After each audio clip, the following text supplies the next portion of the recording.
Welcome to week 9 of Old Testament 102. Well, we've just about made it. Only 1 week after this remains for us to make it through the Old Testament, and I trust that it's been a very beneficial study for you as we've done an overview of all the different books of the Old Testament, giving thought to the different authors and the time periods in which they wrote and the major themes of the different books. As we've now gone through the major prophets, we turn our attention now to the minor prophets.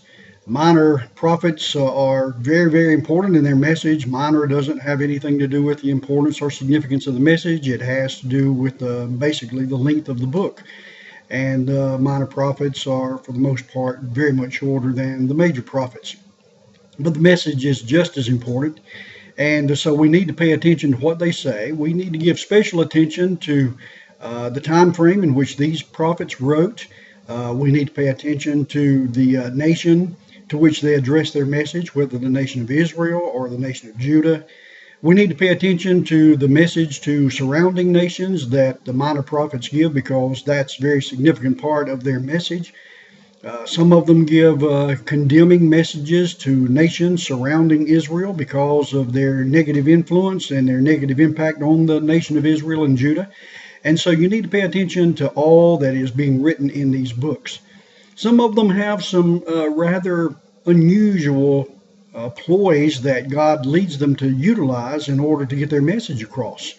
And for instance, one in Hosea. Hosea is told by God to marry a woman of adultery. And so we need to pay attention to that. We need to try to understand the significance of that and how that plays into the ethical standards that God had already set. Because certainly that's an abominable lifestyle in the eyes of God. God condemns it all the way through his word. So how does that play into the message of Hosea? And we see several of the other writers, several of the other minor prophets that give their message in unusual ways.